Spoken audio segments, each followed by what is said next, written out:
Microfocus, creators of visual programming tools for software development, is pleased to provide major funding for the Computer Chronicles, the story of this continuing evolution.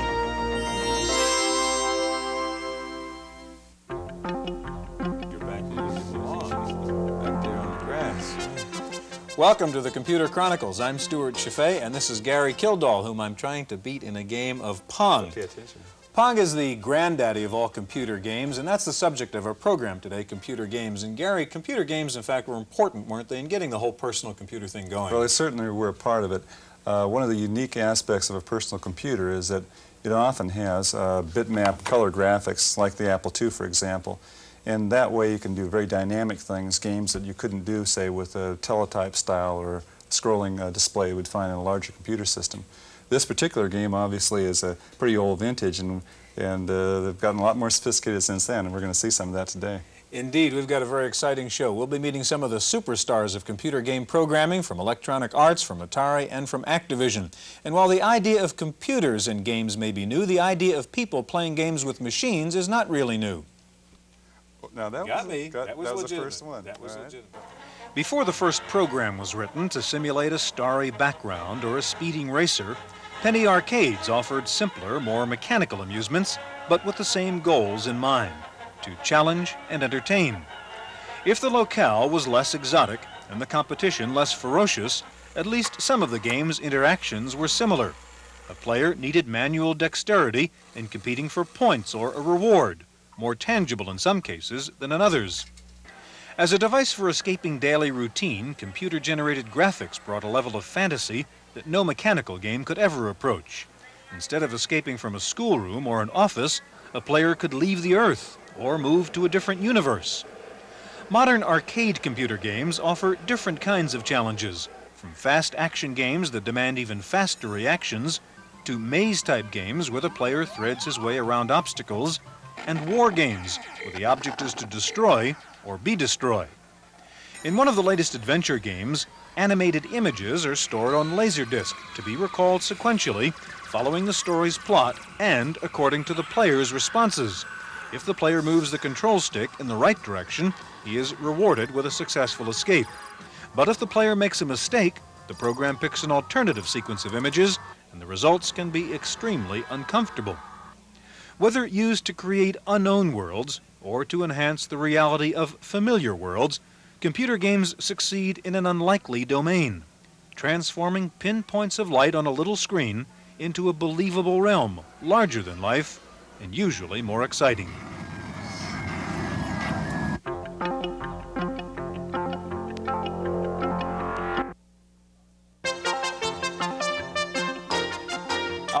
In the studio are Steve Kitchen, designer of an incredible new game, Space Shuttle, from Activision, and Chris Crawford, one of the top game designers with Atari. Gary? Steve and Chris, you both build computer-based games. Do you call yourselves designers or programmers? I call myself a designer because most of the sweat and blood I expend occurs in the design phase, not in the programming phase. I spend a great deal of time worrying about what my audience will experience in the game, and only towards the end of the project do I actually get down to writing any code. When you think about the design of the game, what are the elements of the game that make it interesting? Well, that has to do a great deal with what I'm trying to accomplish. I set a goal. I want a game to achieve a certain effect. I want to somehow communicate a message to my audience. That message then dictates the topic and the style of the game, the nature of the graphics, the feel. That's what the texture of the game that I'm trying to build into it. That's what I spend most of my time worrying about. Chris, you're talking more like a writer rather than a computer programmer. Steve, is that how you see what you do? That's basically what we are. We're writers. We're writing a book, a novel, creating a vicarious universe in this computer program. We have to model everything we want, put every small detail in. Very often, in my game, for instance, I had to do extensive research for 1.5 years to understand my subject before I could distill the important aspects out and then put them into this cartridge. Like a writer would. Exactly like a writer would. When a writer writes a book, the book is a vicarious universe. You read it and become part of it. It's the same thing. When you play these games, these programs, you vicariously become part of the universe that the programmer puts into it. Okay, you've got Space Shuttle up here, and give us a demonstration of how this works. Well, this is an automatic demo flight we're going to fly. This is a complete Space Shuttle mission from launch to landing. This is actually themed after the STS-2 flight back in November of 1981. We're starting off now at Cape Kennedy in the morning. The clouds are rolling by, the sun is coming up, and we're doing our countdown now. Now at T-minus 4 seconds, we're going to turn our main engines on. You're going to see the thrust indicators at the top of the screen there moving along. There we go. At T plus 3 seconds, the solid rocket boosters are going to turn on, and we're going to go through the clouds and off the pad. And there we go. Now, the aspect of the game here is to fly the Space Shuttle successfully into a 210 nautical mile orbit, doing all the control functions that an astronaut would really do, setting your yaw and your pitch, keeping on a trajectory line. At 26.2 nautical miles, the solid rocket boosters will jettison off. Now, this is a very important point of accuracy, is there's a yellow flash. There we go. This is something that wasn't noted until STS-1 when the first astronauts went up, that this actually happened. I had to find all of these details out about what you would experience if you were inside of the Space Shuttle and you were doing the flying, so that when you play this game, you feel like you've actually flown. Steve, it seems to me the incredible thing is this game is running on an Atari 2600, not a computer. How do you squeeze all of this into that unit? Well, it takes a lot of time programming, coding. You have to model the universe as you feel it should really be, and then you have to find how you can fit it all in piece by piece. You start off with the basic mission, and then you add features and you add the functions all along the way. When I finished the game, I was not happy with it, and I had an additional list of 146 separate items I wanted to put in that I still felt were important. I spent an additional 3 months finishing those off and getting them all in. I wanted this to be absolutely accurate and absolutely complete. And it you is. put this all inside of how big a ROM? It's an 8K cartridge. 8K cartridge. That's an incredible amount of... It took 13 months of programming, and a lot of that time was spent putting it all together. Now, we've just achieved orbit. There's the Earth's rim rolling underneath. The external tank will jettison. There it goes. And we've docked with an orbiting satellite, which actually was themed after the Skylab. In fact, Dr. Ed Gibson did a review on the game, and he noted that it looked like you were trying to fly into his old nemesis in space. And then we do our deorbit, and we come in for a landing at Edwards Air Force Base. Now, one thing unique you did in adapting this game to the 2600 is using the switches in the 2600 as functional switches. How did you do that? And what we had to do was I had to throw out all the old ideas of what this machine would do. This was originally a video game console, so I said, look, all these switches are controlled by the computer. I'm going to redefine them to be computer switches. I'm going to control the main engines, the backup engines, the cargo bay doors, the landing gear, the sequence of information on the screen. It became so different that we had to develop an overlay to fit over the screen. We had to develop what's called a cheat sheet, which is just what the astronauts use. This gives you all the instructions that are necessary to fly your shuttle. And the instruction book is 30 pages long. And it gives you a lot of detail into exactly how to fly the space shuttle. And basically, it's a small flight manual. We provide a glossary. We provide drawings of the space shuttle, engine indicators. Here's a side view of the space shuttle that we provide. So really, you understand all about the space shuttle in order to fly this game accurately. You get a little pilot's license when you get through this? If you fly successfully, you receive a patch. And if you fly just as an astronaut would, you might get your wings. We're entering the Earth's atmosphere now, and you see we're getting the ionization cone that appears around the space shuttle. If you saw the movie The Right Stuff, you would see in the sequence with John Glenn, this is what the astronauts see in the window. This is hot ionized gas being superheated by the friction of the shuttle on the way in. We've even lost our signals. We've lost our altitude and speed information, and we've lost our computer screens. Steve, it seems piloting the space shuttle is very difficult to do, one would think. Can a kid or a normal person actually pull this off? Well, what I did when I designed this was I understood that problem. Having the average individual fly the space shuttle would take years of work. But I looked at how NASA trains its astronauts, and they start off, first of all, by giving them a lot of book exercises. They give them film strips of what it's like to fly the space shuttle. This is flight number 1. You're seeing essentially a film strip. You can pick up the joystick and take control at any time you want to, but you don't have to. There's a second flight called a training flight, and that basically is like flying in a simulator. You can make mistakes, you can make errors, and the computer will compensate, and it will let you know. And then flight 3 is the actual real thing. So you work your way up to flying the actual mission. You can get into it very easily, and then work your way up and finally try to achieve your wings. The interesting thing about this game, I think, is that it's an educational learning experience as well as vicariously educational. Right. You're not sitting there playing flashcards. You're learning about one of the most technologically advanced items today. There are the dual sonic booms that occur. The first one was the space shuttle. The second one was the chase planes. And we're coming in now at Edwards Air Force Base. When you get done mastering this game, you've effectively learned all about what an astronaut does when he's in orbit. So the next time you see a launch go off, you're going to know what he has to do, when he has to do it, and what he goes through. It's incredible. We need another minute or so before we land here. While we're waiting, Chris, let's talk about, your new game is called Excaliber. What is that about? Excaliber is a game of leadership. The concept, I wanted to express to people the ideas behind von Clausewitz's statement, war is the extension of policy to other means. That is, I was a little tired of war games that glorify war. So I wanted to show that war is something that sometimes cannot be avoided, but must never be entered into in a cavalier manner. And so really I was trying to teach concepts of leadership. And so in the game Excaliber, I make you as King Arthur. I give you the task of unifying Britain. Now, unification is entirely different from conquest. That is, you have to convince people of your authority. You have to convince them to follow you, and that involves more than merely brute force. Chris, we have a little bit of time left. Can you get Excaliber up on the screen and show us just a piece of that? This is the title scene to Excaliber, and it's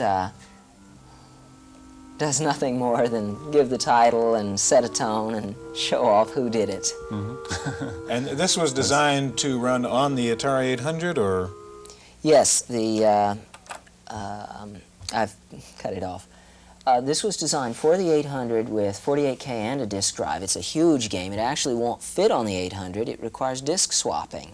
And so you bring in whole chunks of game at a time. It's actually 66K of object code. Very, very large game, all written in assembly language. Okay, well, if you've played Raster Blaster or messed around with Pinball Construction Set, you've been manipulated by the mind of Bill Budge, one of the premier game designers. We'll meet Bill and the president of Electronic Arts in just a moment.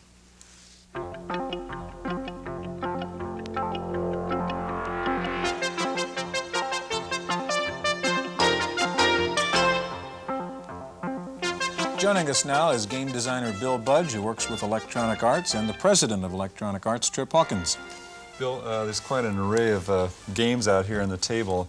And what is it that makes a game successful, or what kind of factors go into the design of a game? It's really hard to, you can't ask people what they want to see on the computer and what kind of programs they want. I really think that a person writing a program has to have an inner conviction of something and write a program that they want to write and a program that they want to use.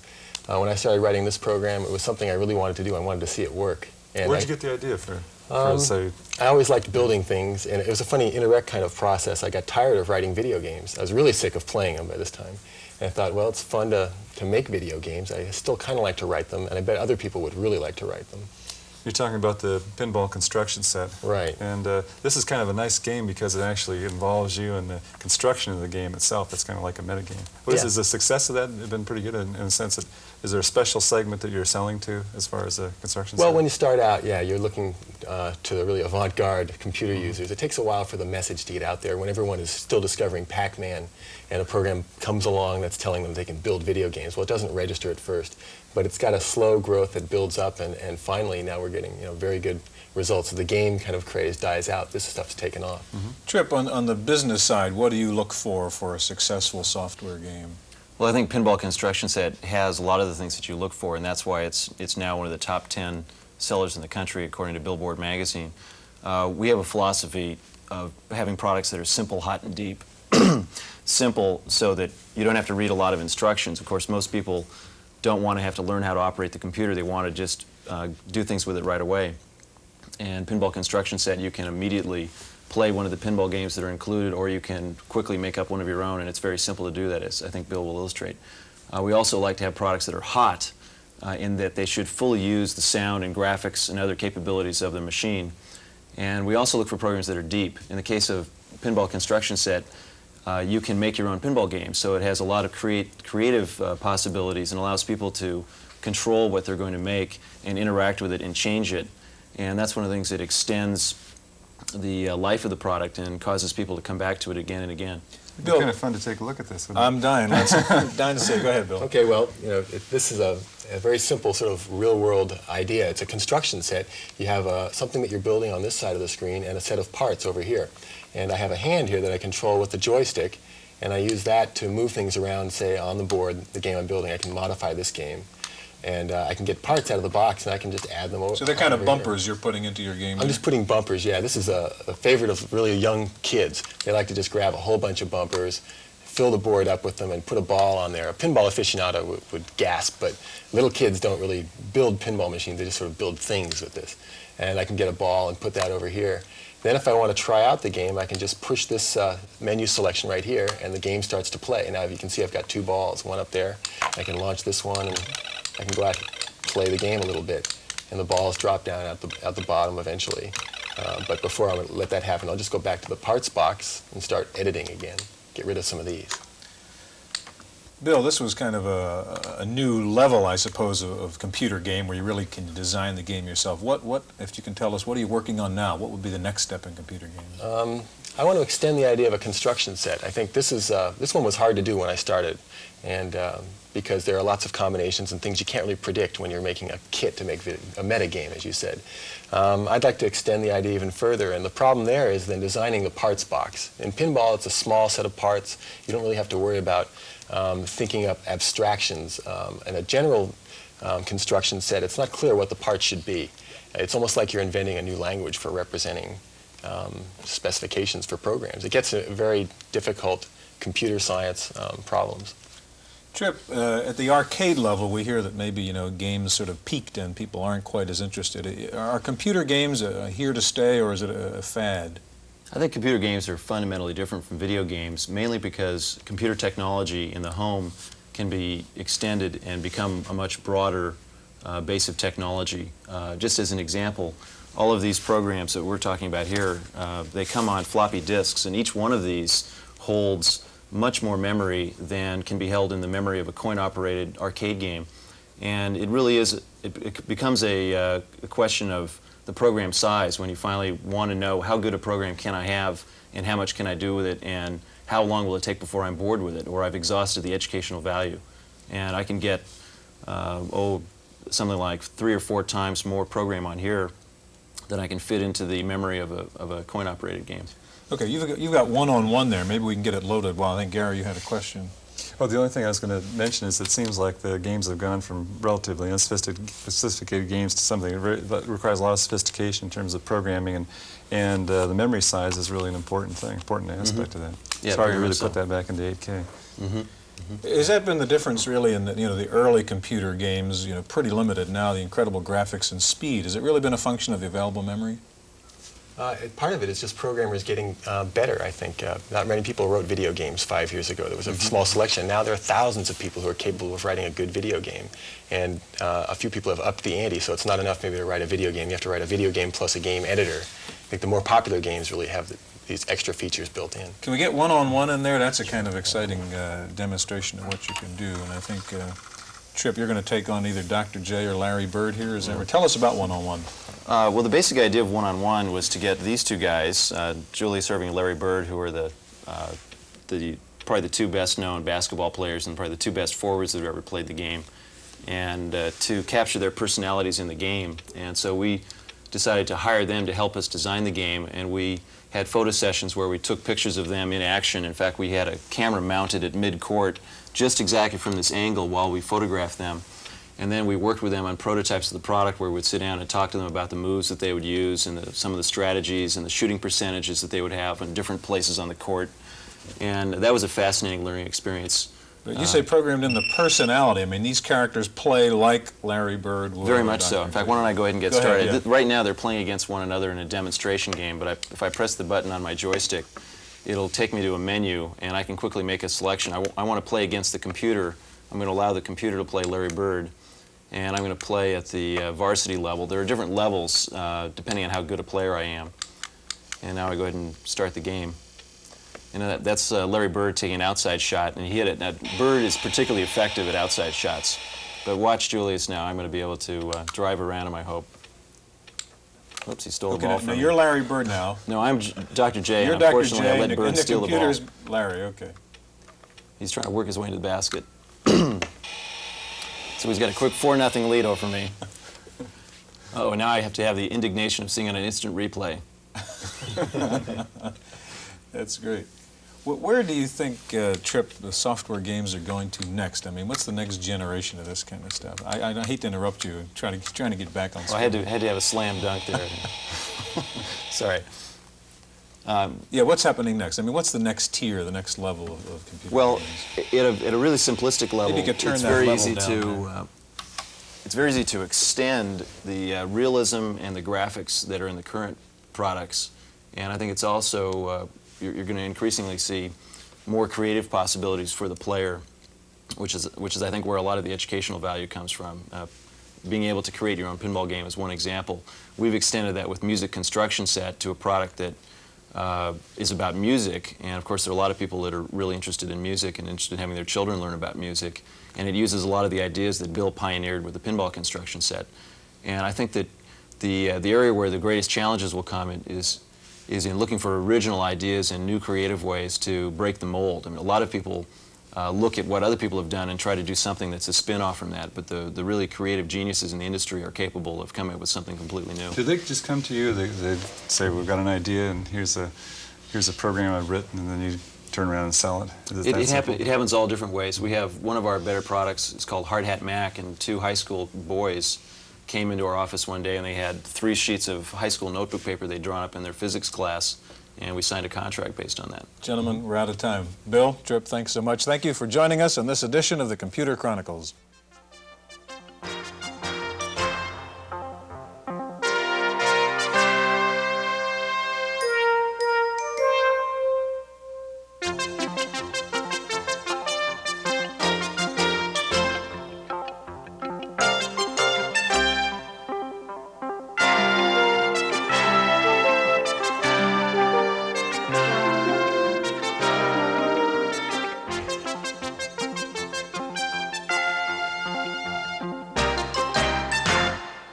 Microfocus, creators of visual programming tools for software development, is pleased to provide major funding for the Computer Chronicles, the story of this continuing evolution.